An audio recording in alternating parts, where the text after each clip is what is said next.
నమస్తే, నేను మీ JK. Welcome to Hasa TV. Andhra Pradesh రాజధాని అమరావతిని ఆధ్యాత్మిక వినోద సాంస్కృతిక వేదికగా ఒక అద్భుతంగా తీర్చిదిద్దే విధంగా ప్రణాళికలు అయితే రూపొందిస్తున్నారు ముఖ్యమంత్రి నారా చంద్రబాబు నాయుడు. ఆ వివరాలను ఈ వీడియో ద్వారా వివరిస్తాను. వీడియో చివరిదాకా చూసి ఒక్క లైక్ ఇవ్వండి ఫ్రెండ్స్. ఆధ్యాత్మిక వినోద సాంస్కృతిక వేదికగా ఆంధ్రప్రదేశ్ రాజధాని అమరావతిని తీర్చిదిద్దే విధంగా ప్రణాళికలు అయితే రూపొందిస్తున్నారు. దీనికోసం 500 కోట్లతో త్వరలో నివేదికనే తయారు చేయనున్నారు. దీన్ని కేంద్రానికి పంపి నిధులు రాబట్టేందుకు రాష్ట్ర ప్రభుత్వం ముఖ్యమంత్రి నారా చంద్రబాబు నాయుడు అయితే శ్రమిస్తున్నారు. అమరావతిని పర్యాటక రంగంలోనూ మరియు మేరు నగరంలో తీర్చిదిద్దేలా ప్రభుత్వం చర్యలు తీసుకుంటుంది. రాజధాని ప్రాంతాన్ని పర్యాటక హబ్గా తీర్చిదిద్దేందుకు 500 కోట్లతో ప్రణాళికలు అయితే సిద్ధం చేసింది. దీనికి మెగా పర్యాటక ప్రాంతంగా వృద్ధి చేయాలని, ఆ ప్రాజెక్టు కింద కేంద్ర ప్రభుత్వం గ్రాంట్ కోసం సమగ్ర ప్రాజెక్టు నివేదికను అంటే డిపిఆర్ రిపోర్టును అయితే సిద్ధం చేయాలని పర్యాటక శాఖ అధికారులకైతే ముఖ్యమంత్రి నారా చంద్రబాబు నాయుడు ఇటీవలే ఆదేశించారు.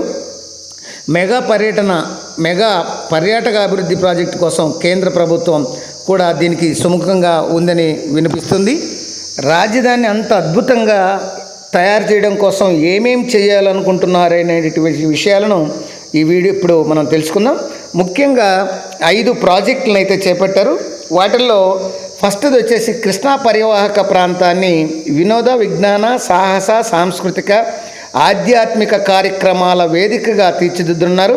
అంటే ఈ ప్రాంతాన్ని కృష్ణా వేదిక పరివాహక ప్రాంతంలో మొత్తం ఎగ్జిబిషన్లు కానీ మిగతా బోటింగ్ కానీ ఇట్లాంటివన్నీ చేయాలని నిర్ణయించారు.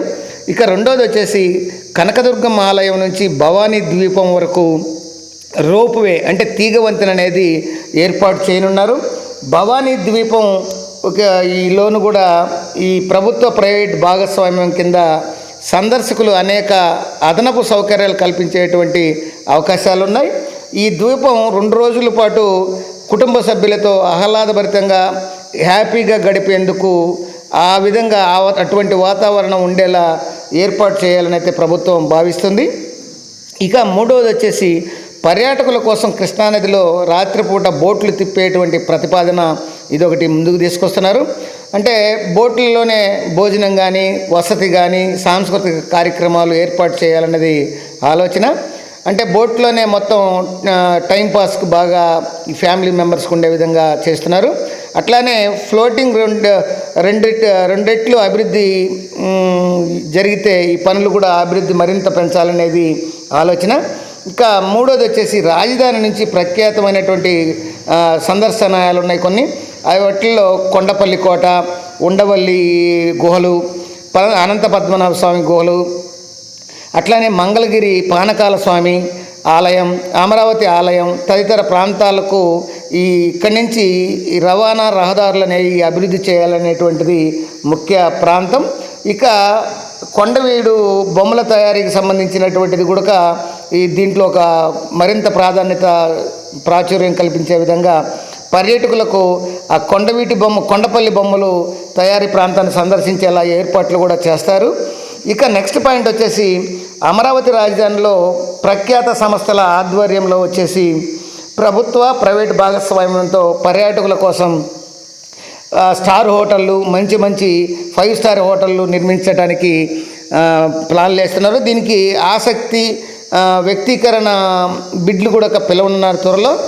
అలాగే ఈ ప్రాంతంలో ఈ జెన్ పార్క్ కూడా బెర్మ పార్కును కూడా మరింత అభివృద్ధి చేసి అదనపు సౌకర్యాలు కల్పించే విధంగా ప్రభుత్వం అయితే చర్యలు చేపట్టనుంది.